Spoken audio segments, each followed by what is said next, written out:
नमस्ते। आज हम करेंगे भक्ति काल से संबंधित महत्वपूर्ण तथ्य वन लाइनर प्रश्न उत्तर। स्टार्ट करते हैं।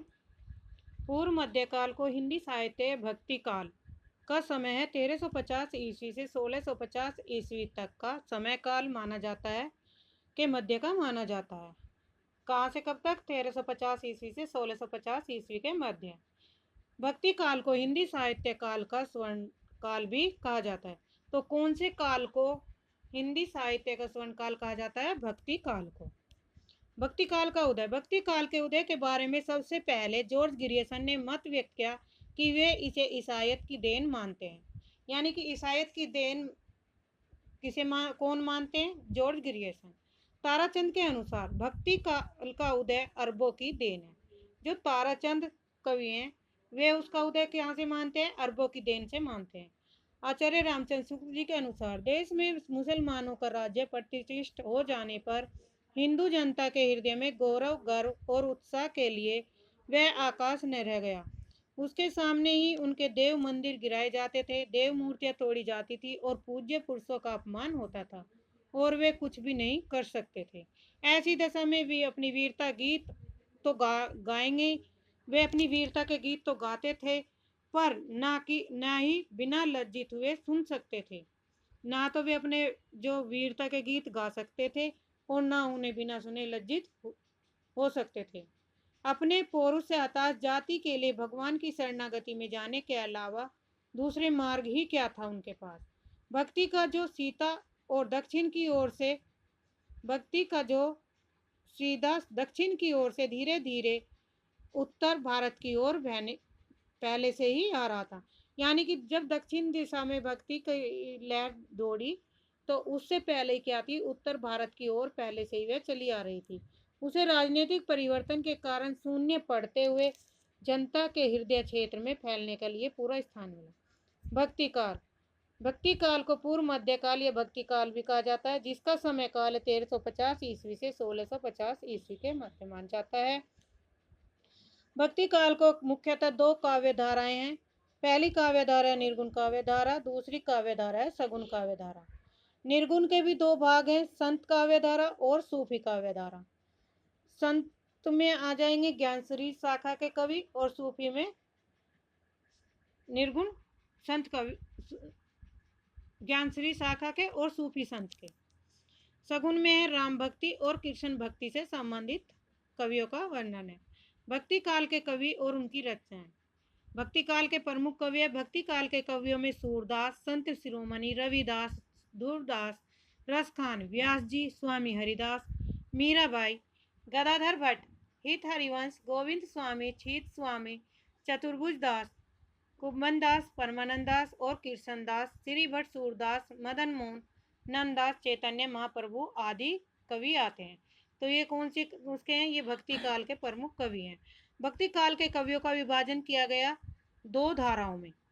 पहली धारा है निर्गुण और दूसरी धारा है सगुण। निर्गुण और सगुण किसकी ये दो धाराएं? भक्ति काल की।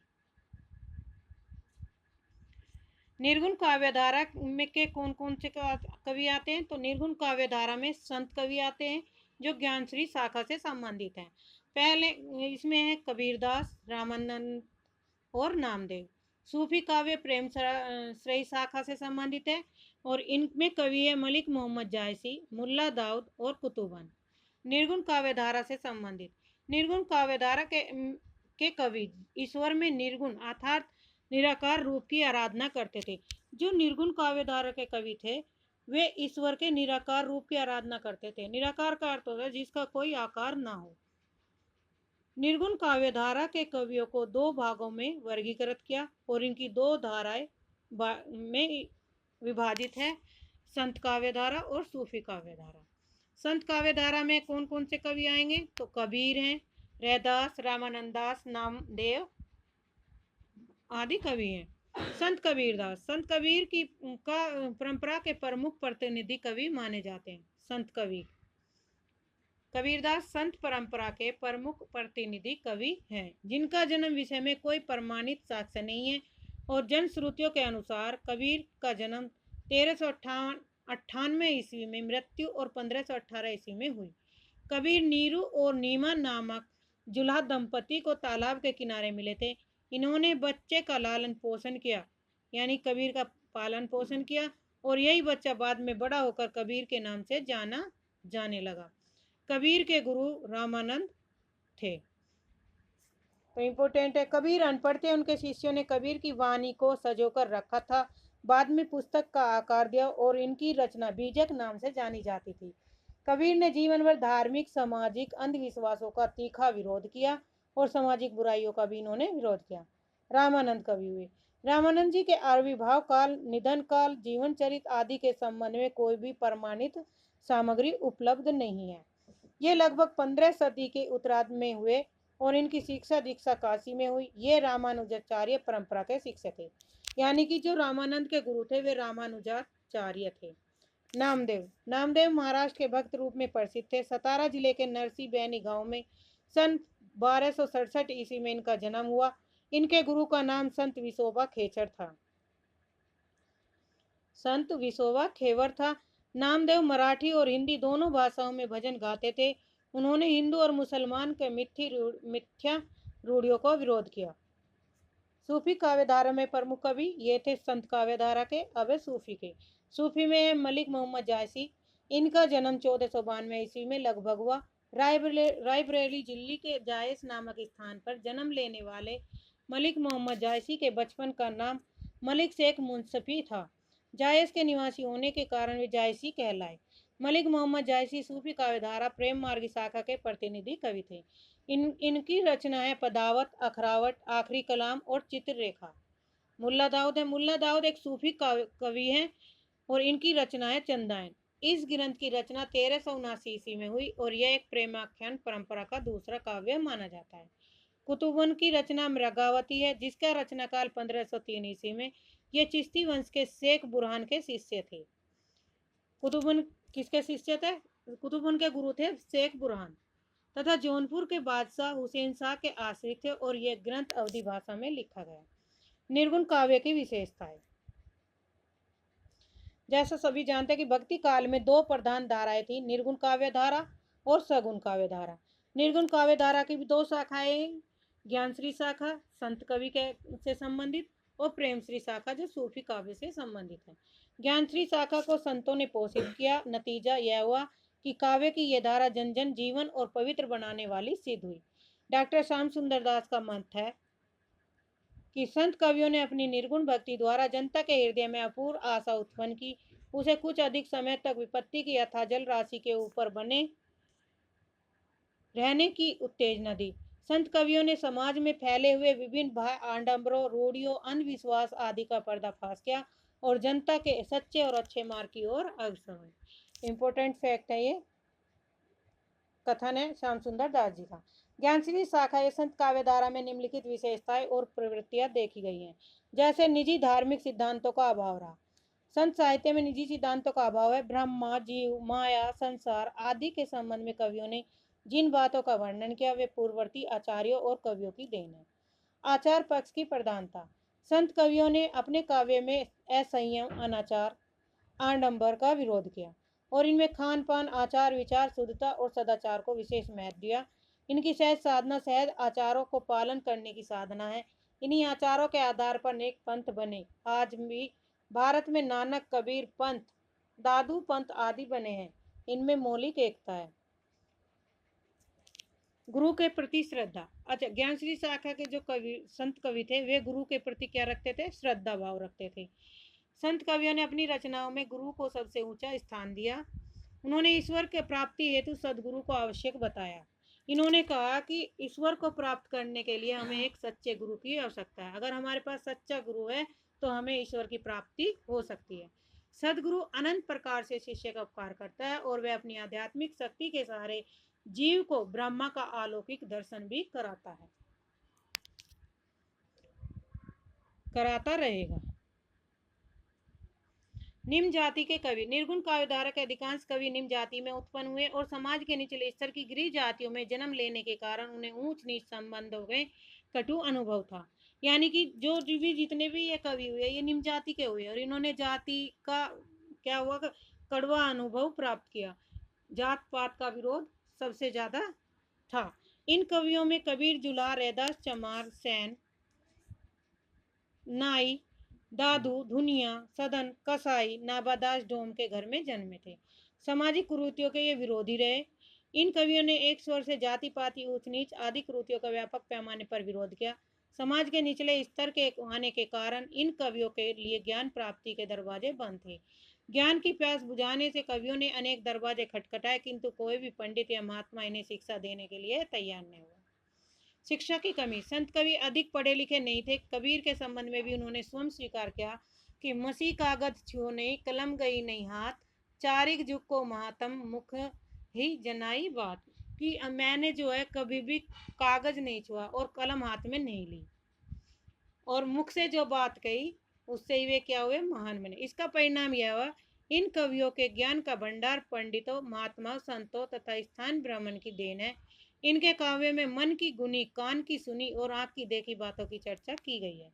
यानी उन्होंने जो भी बात कही है वो अपने मन में ही गुनी है और कानों की सुनी हुई और आंखों की देखी की, जो भी इन्होंने आंखों से देखा, कानों से सुना और मन से अनुभव किया, उन्हीं बातों का इन्होंने अपने दोहों और गीतों में बखान किया है। निर्गुण धारा काव्य का रूप। निर्गुण धारा का समस्त साहित्य मुक्तक रूप में लिखा गया, जिसमें प्रबंध का भाव। अधिकांश रचनाएं दोहे और पद में लिखी गई। इन कवियों में अक्सर अक्कड़पन अक्कड़पन और मस्त मौला स्वभाव के अनुकूल पद और दोहे छंद स्वच्छंद होते हैं। संत काव्यधारा की भाषा। संत कवियों की भाषा या सदुकड़ी भाषा है। ये एक स्थान से दूसरे स्थान तक भटक भटक कर स्थान स्थान पर भाषा ग्रहण करते हैं। कारण इनका भाषा भंडार विविधता से भरा था। इन सदुकड़ी भाषा अनगढ़ और अपरिमार्जित, कहीं कहीं गूढ़ ज्ञान के कारण भाषा क्लिष्ट हो गई। किंतु यह सत्य है कि इन कवियों का भाषा पर क्या था, जबरदस्त अधिकार था। सगुन काव्यधारा। सगुन काव्यधारा के दो भाग हैं, राम भक्ति काव्य और कृष्ण भक्ति काव्य। राम भक्ति काव्य में तुलसीदास, नाभादास, अग्रदास हैं। कृष्ण भक्ति धारा में सूरदास, कुम्मनदास, रसखान और मीरा ये कवि हुए हैं। सगुन काव्य धारा को दो भागों में बांटा इन्होंने, राम भक्ति काव्य धारा और कृष्ण भक्ति धारा। सगुन काव्य धारा के कवि जो थे, ईश्वर के सगुन यानी कि अथा साकार रूप की आराधना करते थे। प्रत्यक्ष रूप की उनका जो साकार रूप था प्रत्यक्ष, उसकी आराधना करते थे। सगुन काव्य धारा के कवियों को मुख्यतः दो वर्गों में विभाजित किया है, जैसे राम भक्ति काव्य और कृष्ण भक्ति काव्य। राम भक्ति काव्य के प्रमुख कवि हैं तुलसीदास। तुलसीदास को किसी परिचय की आवश्यकता नहीं है। उन्होंने राम कथा को अवधि रूप देकर घर घर में प्रसारित कर दिया और इनके जन्म काल क्या रहा, विवादित रहा। इनके जन्म काल से संबंधित कोई भी एक मत नहीं है। तुलसीदास के कुल 13 ग्रंथ मिलते हैं, जिसमें है दोहावली, कवितावली, गीतावली, कृष्ण गीतावली, विनय पत्रिका, रामलला नच्छू, वैराग्य संदीपनी, बरवे रामायण, पार्वती मंगल और जानकी मंगल, हनुमान बाहुक, रामाज्ञ प्रश्न और रामचरितमानस। नाभादास नाभादास अग्रदास जी के शिष्य थे। यानी कि नवदास के गुरु कौन थे, अग्रदास जी, और बड़े भक्त और साधु सेवी थे। संवत 1657 के लगभग वर्तमान में थे और गोस्वामी तुलसीदास की मृत्यु के बहुत पीछे तक जीवित रहे। नाभादास की 3 रचनाएं उपलब्ध हैं, रामाष्टयम, भक्तमाल और रामचरित संग्रह। स्वामी अग्रदास है। अग्रदास जी कृष्ण प्रेरी दास के शिष्य थे, जो रामानंद की परंपरा के थे। सन 1546 ईस्वी में के लगभग वर्तमान थे। इनका बनाई 4 पुस्तकों का पता है, यानी कि जो इनके द्वारा लिखी गई पुस्तक है वे 4 हैं स्वामी अग्रदास के। उनकी प्रमुख कृतियां हैं हितोपदेश, उपखानम, बावनी, ध्यान मंजरी, राम ध्यान मंजरी, राम अष्टयाम।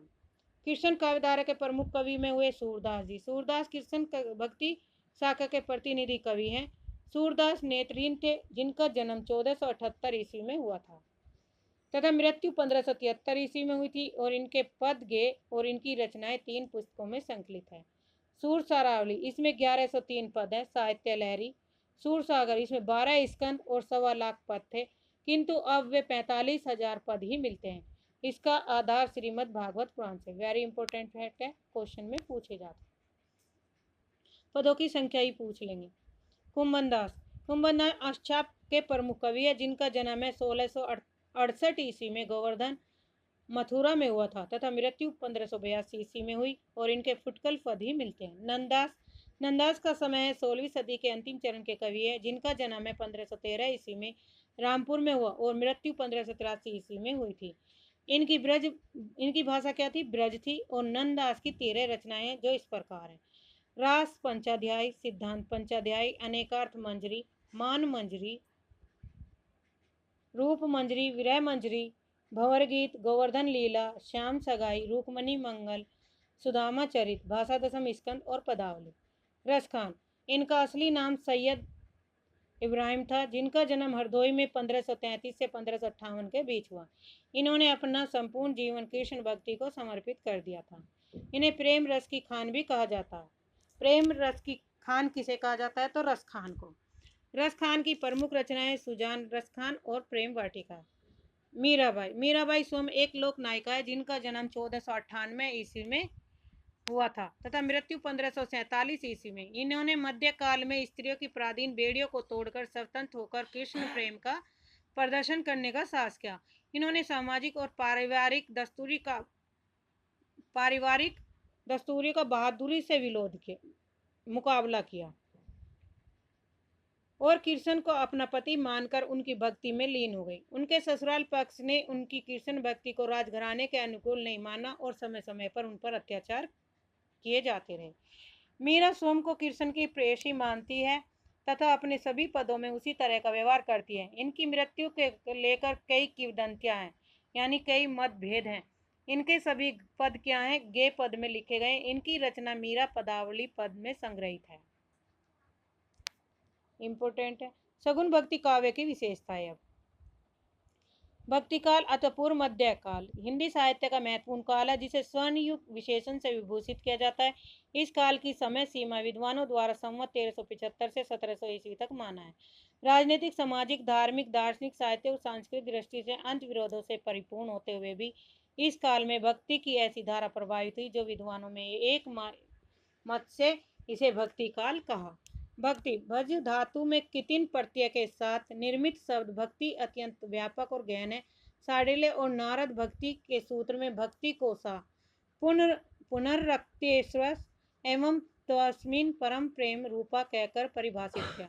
वस्तुतः भक्ति और प्रेम मनुष्य की सहजता भाव स्थितियां हैं, जिनके आधार पर भक्ति दो रूपों में प्रस्फुटित हुई, निर्गुण और सगुण। सगुण भक्ति का अर्थ है आराध्या के रूप में गुण आकार की कल्पना करके अपने भावानुरूप उसे अपने बीच व्याप्त देखना। यानी कि ये ऐसी भक्ति की करते हैं जो भी हम अपने मन में छवि बैठा लेते हैं, उसी के आकार के, उसी के रूप की हमारी क्या होती है? सगुण भक्ति कहलाती है। सगुण भक्ति में ब्रह्मा के अवतार की रूप की प्रतिष्ठा है। अवतारवाद पुराणों के साथ प्रचार में आया। इसी से विष्णु और ब्रह्मा के दो अवतार राम और कृष्ण के उपासक जन जन के हृदय में बसने लगे। राम और कृष्ण के उपासक उन्हें विष्णु का अवतार मानने की अपेक्षा पर ब्रह्मा ही मानते हैं। इनकी चर्चा यथास्थान की गई है। कृष्ण भक्ति काल की सगुण काव्य धारा के अंतर्गत आराध्य देवताओं में श्री कृष्ण का स्थान सर्वोपरि है। वेदों में श्री कृष्ण का उल्लेख है। ऋग्वेद में कृष्ण के अंगिरस का उल्लेख है।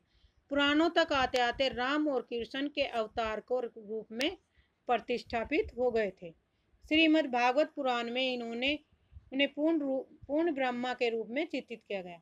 सतचित आनंद स्वरूप श्री कृष्ण नंद यशोदा के आंगन में विभिन्न बाल लीलाओं के माध्यम समस्त गोकुलवासियों को आनंद प्रदान करते हुए बाल रूप में ही राक्षसियों का इन्होंने विनाश कर अपने दिव्य रूप में सहज गिराया बना देते थे।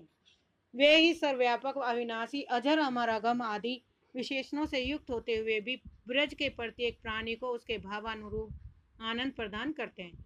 अब संप्रदाय भक्ति काल में कृष्ण भक्ति प्रचार कृष्ण की जन्म लीलाओं में व्यापक रूप में हुआ। वैष्णव भक्ति संप्रदाय में जो वैष्णव संप्रदाय भक्ति है, उसके संप्रदाय से संबंधित है। बल्बाचार्य ने पुष्टि मार्ग को अपनाया, निम्बकाचार्य ने निम्बकार, श्री हिंद हरिवंश राय का संप्रदाय राधा वल्लभ है और स्वामी हरिदास का हरिदासी और चैतन्य महाप्रभु का गौड़ीय संप्रदाय। सभी संप्रदायों में पूर्ण ब्रह्मा श्री कृष्ण तथा श्री राधा उनकी आहादनी शक्ति की उपासना की गई है। यानी कि सभी जितने भी ये संप्रदाय हुए हैं, इनमें कृष्ण, श्री कृष्ण जी और राधा जी के शक्ति के रूप की उपासना की गई है। काव्य। हिंदी साहित्य में कृष्ण भक्ति पर आधारित काव्य की लंबी परंपरा है। आदिकाल कृष्ण काव्य में चंद्रबरदाई, विद्यापति उल्लेखनीय है। जो आदिकाल के कवि हुए हैं उसमें चंद्रबरदाई और विद्यापति उल्लेखनीय है कृष्ण भक्ति से संबंधित। भक्तिकालीन कृष्ण भक्त कवियों पर महाप्रभु वल्लभाचार्य का विशेष प्रभाव है। उन्होंने कृष्ण के बाल और किशोर रूप की लीलाओं का गायन किया तथा गोवर्धन पर श्रीनाथ जी को प्रतिष्ठित कर एक मंदिर बनवाया। उन्होंने ही भगवान के अनुग्रह की महत्ता पर बल दिया। कवि हुए इसमें कौन कौन से? दर्शन के क्षेत्र में विष्णु स्वामी के शुद्धादेव का प्रभाव इन पर दिखाई देता है। अपने इस भक्ति मार्ग को इन्होंने पुष्टि मार्ग और अनेक शिष्यों को कृष्ण भक्ति का मन देकर दीक्षित किया। किसने? वल्लभाचार्य ने, जिन्हें अष्टछाप के कवि अथवा अष्ट सखा भी कहा गया। इन्हें सूरदास, कुम्भनदास, परमानंदास, कृष्णदास ये चार श्री वल्लभाचार्य के शिष्य हुए। गोविंद स्वामी, नंदास, शीत स्वामी और चतुर्भुज चार वल्लभाचार्य के पुत्र श्री विठलनाथ के शिष्य हुए। यानी विठलनाथ किसके बेटे थे? तो वल्लभाचार्य थे। इनकी 8 संख्या होने से इन्हें अष्टछाप कवि कहा गया है। इन सभी भक्त कवियों ने श्रीमद् भागवत के आधार पर ही श्री कृष्ण लीला का गान किया और इसके लिए अपने आराध्य श्री कृष्ण की कृपा से प्राप्त भागवत प्रेम ही महत्वपूर्ण है। पुष्टि मार्ग का अनुयायी भक्त आत्मसमर्पण युक्त रसात्मक प्रेम द्वारा भगवान की लीला में तल्लीन और आनंद अवस्था प्राप्त होता है। सभी कृष्ण भक्त कवियों की रचना भक्ति संगीत और कवित्व का समन्वित रूप है। लीला में श्री कृष्ण के प्रति भक्ति के आवेश में इन अष्टछाप कवियों के हृदय में गीति काव्य की जो निर्झरणी प्रस्फुटी हुई है उसे भागवत भक्तों को अखंड निगमन कर दिया है, यानी कि उन्हें उसका स्मरण करा दिया गया है। देखिए, जो भी आपको पीडीएफ करनी है तो वो डिस्क्रिप्शन में लिंक दिया जाएगा, तो आप वहाँ से पीडीएफ डाउनलोड कर सकते हैं। भक्ति काल से संबंधित वन लाइनर क्वेश्चन आंसर है जो इनका हम रिवीजन करेंगे, जो इम्पोर्टेंट है। मोनियर विलियम्स के अनुसार भक्ति शब्द की उत्पत्ति भज धातु से हुई है। सेकंड पॉइंट है, भक्ति शब्द का सर्वप्रथम उल्लेख कहाँ पर मिलता है? श्वेतांबर उपनिषद में मिलता है। भक्ति आंदोलन के उदय के संबंध में कुछ विद्वान का अभिमत है, जैसे ग्रियर्सन भक्ति काल को ईसाईयत की देन मानते हैं। आचार्य रामचंद्र शुक्ल इस्लामी आक्रमण की प्रतिक्रिया से मानते हैं। हजारी प्रसाद द्विवेदी भारतीय चिंतन धारा का स्वाभाविक विकास।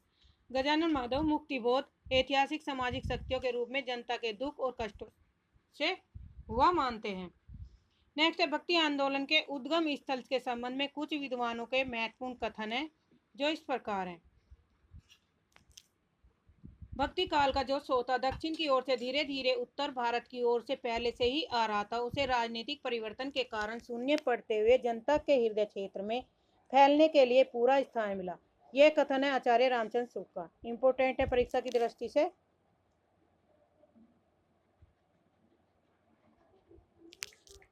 दूसरा कथन है, भक्ति द्रविड़ उपजायो लाए रामानंद, प्रगट किया कबीर ने 7 दीप नौखंड। ये पंक्तियां कबीरदास की। उत्पन्न द्रविड़ सहाम वृद्धिम कर्नाटके गता, क्वचित चिन्ह महाराष्ट्रे गुर्जरे जीर्णता गताम। ये श्रीमद् भागवत गीता के उससे लिया गया है। आचार्य शुक्ल ने दक्षिण में भक्ति का उद्भव स्वीकार किया। तो दक्षिण में भक्ति का उद्भव किसने स्वीकार किया? आचार्य शुक्ल जी ने। भक्ति आंदोलन के संबंध में विभिन्न विद्वानों के कथन इस प्रकार हैं। बिजली की चमक के समान अचानक समस्त पुराने धार्मिक मतों के अंधकार के ऊपर एक नई बात दिखाई दी।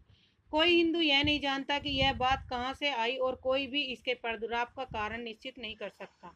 यह कथन है डॉक्टर ग्रियर्सन का। देश में मुसलमानों का राज्य प्रतिष्ठित हो जाने पर हिंदू जनता के हृदय में गौरव और गर्व उत्साह के लिए वह आकाश में रह गया। उसके सामने ही उसके देव मंदिर गिराए जाते थे, देव मूर्तियां तोड़ी जाती थी और पूज्य पुरुषों का अपमान होता था और वे कुछ भी न कर सकते थे। ऐसी दशा में अपनी वीरता के गीत न तो वे गा सकते थे और न ही वे बिना लज्जित हुए सुन सकते थे। आगे चलकर जब मुस्लिम साम्राज्य दूर तक स्थापित हो गया, तब परस्पर लड़ने वाले स्वतंत्र राज्य भी नहीं रह गए। इतनी भारी राजनीति उलटफेर के पीछे हिंदू जन समुदाय पर बहुत दिनों तक उदासी सी छाई रही और अपने पौरुष से हताश जाति के लिए भगवान की शक्ति और करुणा की ओर ध्यान ले जाने के अतिरिक्त दूसरा मार्ग ही क्या था? ये कथन है आचार्य रामचंद्र शुक्ल का। नेक्स्ट कथन है, लेकिन मैं जोर देकर कहना चाहता हूँ कि अगर इस्लाम नहीं आया होता तो भी इसे साहित्य का 12 आना वैसा ही होता जैसा आ जाए। आचार्य हजारी प्रसाद द्विवेदी का। मलेच्छा क्रांतेषु देशेषु पापे कनिल येषु च सत पीड़ा व्याघ्र लोकेशु कृष्ण एवं गतिमन। ये पंक्तियां है बल्बाचार्य के कृष्णा नामा श्रेष्ठ स्त्रोत से ली गई हैं। नेक्स्ट है जॉर्ज गिरियसन ने भक्ति काल को हिंदी साहित्य का स्वर्ण युग कहा है। हिंदी साहित्य का स्वर्ण युग किस कवि ने कहा? तो डॉक्टर गिरियसन ने। डॉक्टर रामविलास शर्मा ने भक्ति काल को लोक जागरण काल के नाम से पुकारा है। भक्ति काल को लोक जागरण काल के नाम से किसने पुकारा है? डॉक्टर रामविलास शर्मा ने। आचार्य हजारी प्रसाद ने भक्ति आंदोलन को लोक जागरण की संज्ञा दी है। यानी कि इन दोनों को ध्यान से पढ़ना है, एक में संज्ञा दी है और एक को पुकारा है। तो रामविलास शर्मा में क्या है? लोक जागरण काल के नाम से पुकारा गया है और हजारी प्रसाद ने इसे आंदोलन को लोक जागरण की संज्ञा दी है। निर्गुण धारा और ज्ञानश्री शाखा के कवि। निर्गुण धारा के ज्ञानश्री शाखाओं को विद्वानों ने कई नाम दिए हैं जो इस प्रकार है। आचार्य रामचंद्र शुक्ल ज्ञानश्री शाखा मानते हैं। हजारी प्रसाद द्विवेदी निर्गुण भक्ति का, रामकुमार वर्मा संत काव्य, परशुराम चतुर्वेदी संत काव्य और गणपति चंद्र संत काव्य। ये इन्होंने इसका नामकरण किया इन कवियों ने। संत काव्य धारा को आचार्य रामचंद्र शुक्ल कबीरदास जी को मानते हैं। हजारी प्रसाद द्विवेदी कबीरदास को, गणपति चंद्र गुप्त नामदेव को, रामकुमार वर्मा नामदेव, रामस्वरूप चतुर्वेदी कबीरदास जी को। रामचंद्र शुक्ल ने लिखा है कि निर्गुण के निर्दिष्ट प्रवर्तक कबीरदास जी हैं। हिंदी में भक्ति साहित्य की परंपरा का परिवर्तन नामदेव ने किया। तो हिंदी में भक्ति साहित्य की परंपरा का परिवर्तन किसने किया? नामदेव ने। महाराष्ट्र के संत परंपरा के आदि कवि मुकुंद राज को माना जाता है। इन्होंने सन 1190 ईस्वी मराठी का पहला काव्य ग्रंथ विवेक सिंधु लिखा था। महाराष्ट्र में महानुभव और वारकरी नामक दो संप्रदाय प्रचलित हैं। महाराष्ट्र में कौन कौन से दो संप्रदाय प्रचलित हैं? महानुभव और वारकरी। महानुभव संप्रदाय के प्रवर्तक चक्रधर और वारकरी संप्रदाय के मूल प्रवर्तक संत पुंडलिक माने जाते हैं, किंतु ऐतिहासिक दृष्टि से वारकरी संप्रदाय के प्रथम उन्नायक संत ज्ञानेश्वर हैं। बच्चन सिंह का कथन है,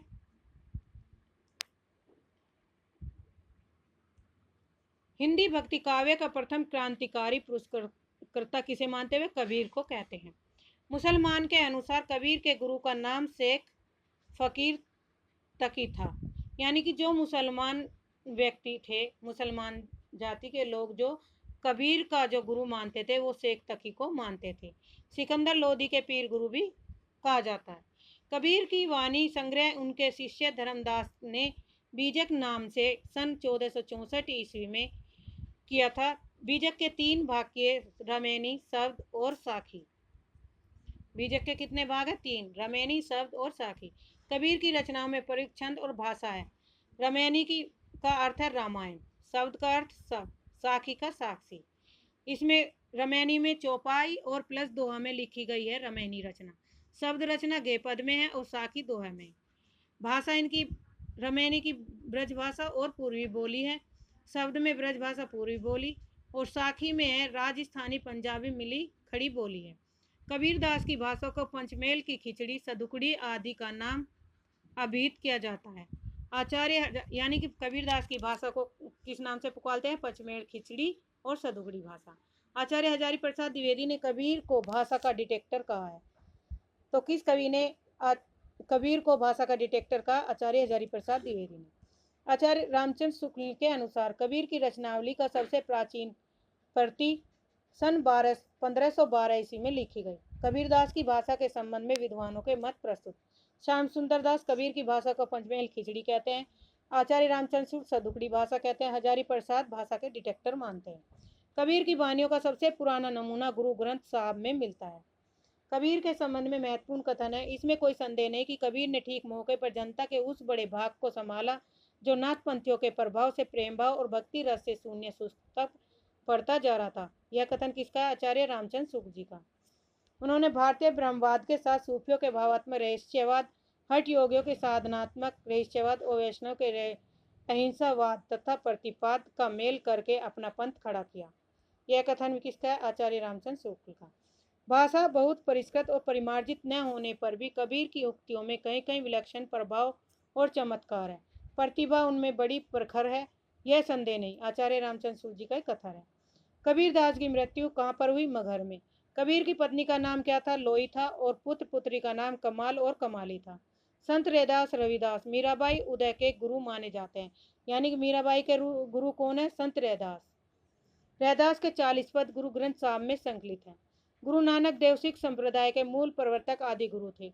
गुरु नानक देव की पत्नी का नाम सुलक्षणी था और उनके 2 पुत्र थे, श्रीचंद और लक्ष्मीचंद। गुरु नानक देव की प्रमुख रचनाएं जपूजी, आशा दीवार, रहीरास और सोयला गुरु ग्रंथ साहब में संकलित हैं। जपूजी नानक दर्शन का सार तत्व है। नसीहतनामा नानक देव की महत्वपूर्ण रचना है। प्रसिद्ध स्थल और संबंधित संत, यानी कि जो संबंधित संत हैं उनसे संबंधित स्थल दिए गए हैं। समरा स्थल में समाधि स्थल है जमनाथ की। अलख दीवा सत्संग स्थल में दादू दयाल की समाधि है। बाबा लाल सैल का बड़ौदा में बाबा लाल की है। मगर मृत्यु स्थल में कबीरदास की। सांगोनार मृत्यु स्थल है सुंदरदास का।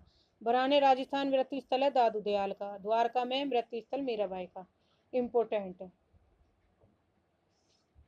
नेक्स्ट है, दादू दयाल के संप्रदाय को ब्रह्म संप्रदाय या पर ब्रह्म संप्रदाय के नाम से भी जाना जाता है।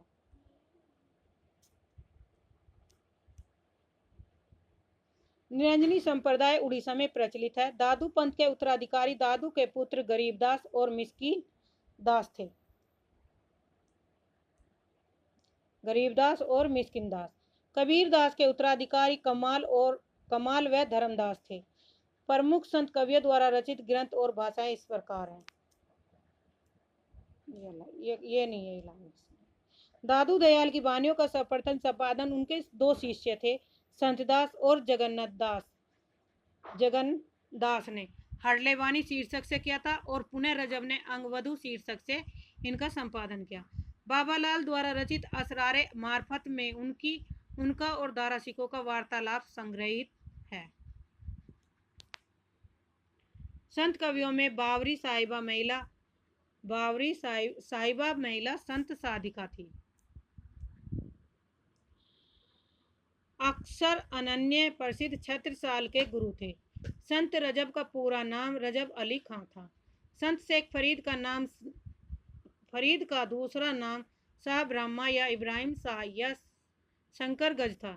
हिंदी में रचना करने वाले प्रमुख सिख गुरु निम्नलिखित हैं, जिसमें संत सिख कवि दिए गए हैं: गुरु अंगद, गुरु अमरदास, गुरु रामदास, गुरु अर्जुन देव, गुरु तेग बहादुर सिंह और गुरु गोविंद सिंह। इनका समय काल है। गुरु अंगद का जन्म मृत्यु है 1504 से 1552। इनमें इन्हें आदि ग्रंथ साहब में कुछ श्लोक या दोहे संकलित है। गुरु अमरदास का जन्म मृत्यु है 1479 से 1574 ईस्वी में। तीसरे गुरु हैं, गुरु ग्रंथ साहब में संकलित है। गुरु रामदास 1514 से 1581 चौथे गुरु हुए। आदि ग्रंथ के चौथे मेला में संकलित है। गुरु अर्जुन देव का समय जन्म मृत्यु है 1563 से 1686 में। पांचवें गुरु हुए। आदि ग्रंथ के 5वें मेला में संग्रहित है। गुरु तेग बहादुर सिंह 1622 से 1675 नौवे गुरु हुए, जो 9वें मेला में संकलित है। गुरु गोविंद सिंह का समय 1664 से 1718 अंतिम गुरु हुए ये। इनकी रचनाएं चंडी चरित और विचित्र नाटक। संत कवियों की महत्वपूर्ण पंक्तियां हैं: झिलमिल झगड़ा झूलत बाकी रही न काहू, गोरख अटके कालपुर कौन कहावे काहू। ये कबीरदास की पंक्तियां हैं। असाहित द्वारा रचित रचना है हंसावली। हंसावली का रचना स्रोत विक्रम बेताल की कथा से है। इसमें पाटन की राजकुमारी हंसावली की कहानी है। रामकुमार वर्मा ने मुल्ला दाऊद को अपने इतिहास ग्रंथ में संधि काल के अंतर्गत रखा। डॉक्टर माता प्रसाद गुप्त ने चंदायन को लोर कथा और लोर कथा नाम से अभिहित किया। हिंदी के प्रमुख सूफी कवि और उनके काव्य। हंसावली का समय वर्ष 1370 ईस्वी में। कवि है असाहित। चंदायन 1379 से मुल्ला दाऊद। लखन सेन पदामावती है 1459 से दामोदर कवि है। सत्यवती कथा का समय काल है 1501। रचना काल है ईश्वरदास। मृगावती की है 1501 कुतुबन। माधवानल कामकदला के 1527 गणपति कवि है। पद्मावत का समय काल है 1540। लेखक है जायसी। मधुमालती के 1545 कवि है मंजन। माधवानल कामकदला का 1556 कुशललाभ कवि है। प्रेम विलास प्रेम लता की कथा 1556 से जटमल कवि है। रूप मंजरी 1568 से नंदास की रचना है। माधवा नल कामकंदला 1584 से आलम कवि की रचना है। छिताई वार्ता 1590 से नारायण दास की रचना है। छिताई वार्ता किसकी रचना है? नारायण दास की। चित्रावली है 1613 ईस्वी में उस्मान की रचना है। रस रतन 1618 से फुअकर की रचना है। ज्ञानदीप 1619 से शेख नबी की रचना है। नल दमयंती 1625 से नरपति व्यास की रचना है। हंस जवाहिर 1731 से कासिम शाह की रचना है। नलचरित 1641 से मुकुंद सिंह कवि की रचना है। इंद्रावती 1744 से नूर मोहम्मद की रचना है। अनुराग बांसुरी 1764 से नूर मोहम्मद की रचना है। 17वीं सदी के मध्य संख्या की दृष्टि से सर्वाधिक प्रेमाख्यानों की रचना जान कवि ने की है। किस कवि ने की है सबसे अधिक रचना प्रेमाख्यान की? जान कवि ने, जिनका रचना काल 1642 से 1664 ईस्वी माना जाता है। जान कवि ने 78 ग्रंथों की रचना की, जिसमें से 29 प्रेमाख्यानक हैं, जिनमें से प्रमुख रचनाएं कथा रत्नावली, कथा कनकावती, कथा मोहिनी, कथा कमलावती, कथा नल दमयंती, कथा कलावंती, कथा रूप मंजरी, कथा पिजरसाम, साहिजा देव, देवा देव लधे, कथा कलंदर, ग्रंथ लैले मजनू, ये प्रमुख रचनाएं। जॉन कवि प्रथम हिंदी कवि हैं जिन्होंने फारसी के लैला मजनू आख्यान को लेकर लैला मजनू काव्य की रचना की। जॉन कवि की भाषा राजस्थानी प्रभावित भाषा है। दामोदर कवि ने अपनी रचना लखन सेन पद्मावती कथा को वीर कथा कहा है। आचार्य रामचंद्र शुक्ल ने ईश्वरदास कृत सत्यवती कथा को भक्ति काल के किसी धारा में स्थान नहीं दिया। मृगावती की रचयिता कुतुबन चिश्ती वंश के शेख बुरहान के शिष्य थे। जौनपुर के बादशाह हुसैन शाह के आश्रित कवि हुए। मृगवती में ने चंद्रनगर के गणपति देव के राजकुमार, जो राजकुमार थे गणपति देव चंद्रनगर के थे। कंचनपुर की रानी रूप मुरारी की कन्या मृगावती की प्रेम कथा का वर्णन है। मंजन द्वारा रचित मधुमालती हिंदी का प्रथम प्रेमाख्यान काव्यक है, जिसमें बहुपत्नीवाद का सर्थाभाव है। मधुमालती में नायक मोर और महाराज नगर की राजकुमारी मधुमालती की प्रेम कथा के अंतर प्रेमा और ताराचंद की भी प्रेम कथा का समांतर रूप से चलती है। बनारसी दास ने अपनी आत्मकथा अर्धकथानक में दो प्रेमाख्यान मृगावती और मधुमालती का उल्लेख किया। तब घर बैठे रहे नाइन हट बाजार, मधुमालती मृगावती पोथी दोए उचार, ये पंक्तियां हैं। नेक्स्ट है सन 1643 संवत 1700 में दक्षिण के शायर नसरती ने मधुमालती के आधार पर दक्षिणी उर्दू में गुलशन इश्क के नाम से एक प्रेम कथा लिखी। जायसीकृत पद्मावत में कुल 57 खंड है और इनका प्रिय अलंकार उत्प्रेक्षा अलंकार है। मधुमालती मलिक मोहम्मद जायसी ने अपने पूर्व लिखे गए 4 प्रेमाख्यानों का उल्लेख किया है, जिनमें है पहली है मधुमालती, दूसरी मृगावती, तीसरी मुग्धावती और चौथी है प्रेमावती। जायसी पर्सी सूफी फकीर शेख मोइनुद्दीन के शिष्य थे और शेरशाह के समकालीन कवि थे। अमेठी के निकट जायस में ही रहते थे। जायसी द्वारा रचित महत्वपूर्ण ग्रंथ उनके विषय पद्मावत रचना लिखी है, जिसमें नागमती, पद्मावती और रथसेन की प्रेम कहानी का वर्णन है। अखरावट है, जिसमें वर्णमाला के एक एक अक्षर को लेकर सिद्धांत संबंधी तत्व भरी चौपाई है। तीसरी रचना इनकी आखिरी कलाम, इसमें इन्होंने कयामत का वर्णन किया है तथा मुगल बादशाह बाबर की प्रशंसा। चित्ररेखा एक लघु प्रेमाख्यानक है। कहरनामा आध्यात्मिक विवाह का वर्णन है, यह कहरवा शैली में लिखी गई है। मसलनामा ईश्वर भक्ति के प्रेम में निवेदन है। कनावत रचना, ये सारी रचना किसकी है? जायसी की। आचार्य रामचंद्र शुक्ल ने जायसी के द्वारा रचित तीनों ग्रंथ पद्मावत, अखरावट और आखिरी कलाम का उल्लेख किया है। आचार्य शुक्ल के अनुसार पद्मावत की कथा का पूर्वार्ध कल्पित और उत्तरार्ध का ऐतिहासिक है। आचार्य रामचंद्र शुक्ल ने लिखा है, कबीर ने केवल भिन्न प्रतीत होती हुई परोक्ष सत्ता की एकता का आभास दिया था।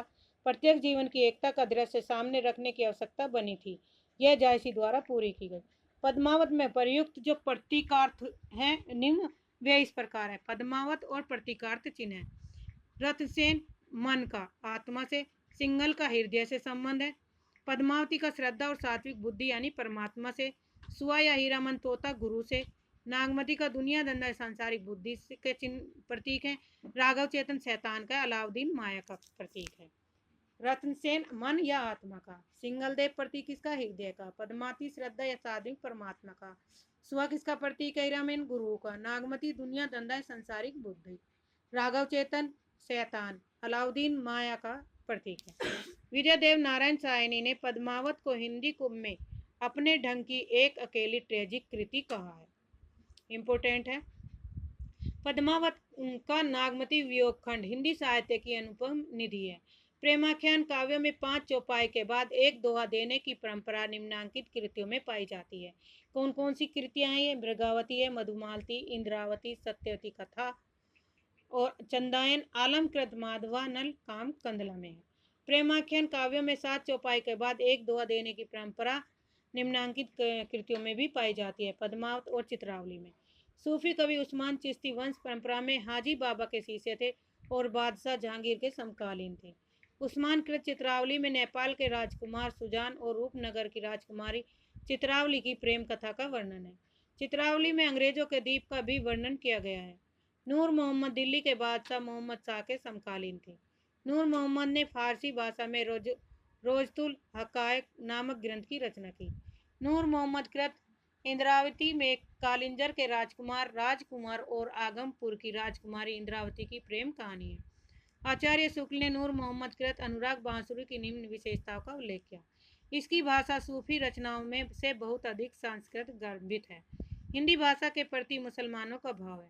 शरीर जीवात्मा मनोवृत्तियों को लेकर पूरा अध्यवसित रूपक एल्गेरी खड़ा करके कहानी बांधी है। चौपाइयों के बीच बीच में इन्होंने दोहे न लिखकर बरवे रखे हैं। आचार्य शुक्ल ने नूर मोहम्मद कृत इंद्रावती को सूफी आख्यान काव्यों को अखंडित परंपरा की समाप्ति माना है। आचार्य शुक्ल ने सूफी या प्रेम मार्गी शाखा का एकमात्र हिंदू कवि सूरदास नामक एक पंजाबी को माना है जो शाहजहां का समकालीन था तथा नल दमयंती नामक प्रेम कथा लिखी है।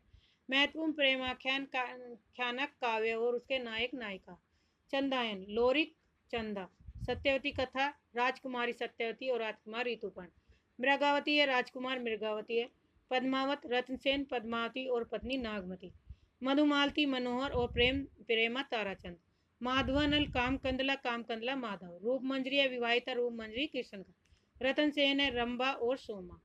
सूफी कवियों के महत्वपूर्ण काव्य पंक्तियां हैं कुतुबन के अनुसार: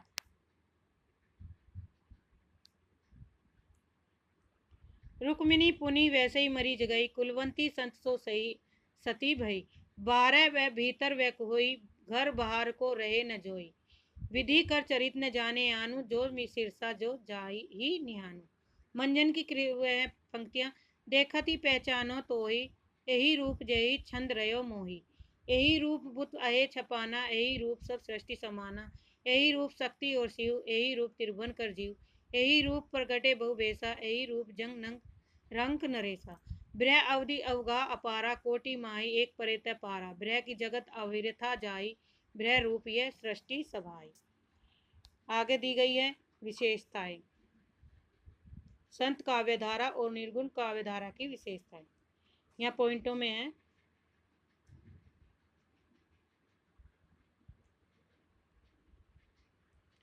अनिश्चित दार्शनिक आधार पर शंकर का अद्वैतवाद, नाथों का हठ योग, सूफियों का तवसुफ और वैष्णव का प्रतिपाद एवं अहिंसावाद है। निर्गुण ब्रह्मा के प्रति आस्था, सतगुरु का महत्व, शास्त्रों का विरोध, माया का विरोध, आत्मविश्वास की प्रबलता, आडंबरों का विरोध किया, वर्ण व्यवस्था जाति प्रथा का विरोध, सांप्रदायिकता का विरोध, रहस्यवादी भावनाएं और साधनात्मक व भावात्मक दोनों। नेक्स्ट विषय है शिल्पगत दृष्टिकोण से।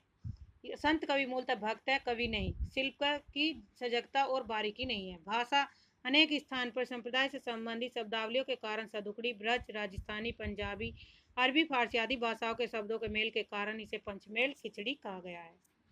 उलटबासियां हठ योग के प्रभाव के कारण उलटबासियों का प्रयोग है। ये अंत साधनात्मक अनुभूतियों को व्यक्त करने वाली प्रतीकात्मक उक्तियां हैं जो नाथों की संध्या भाषा का ही अगला चरण है। हठ योग में सुरती नृत्य का अर्थ है अंत नाद सुनना, उसी में लीन हो जाना है। काव्य रूप: मुक्तक अमूर्त की चर्चा अंत साधनात्मक अनुभूतियों की अभिव्यक्ति के लिए मुक्तक ही उपयुक्त है। इसमें छंद, दोहा और चौपाई आदि है। संत काव्यधारा ज्ञानश्री शाखा का नामकरण किया। रामचंद्र शुक्ल ने ज्ञानश्री शाखा में, हजारी प्रसाद निर्गुण, रामकुमार वर्मा का संत काव्य, परशुराम चतुर्थ संत काव्य, ये हो चुके आपके। तो आज के लिए इतना ही। धन्यवाद। चैनल को सब्सक्राइब करिए, लाइक करिए, शेयर करिए, कमेंट करिए।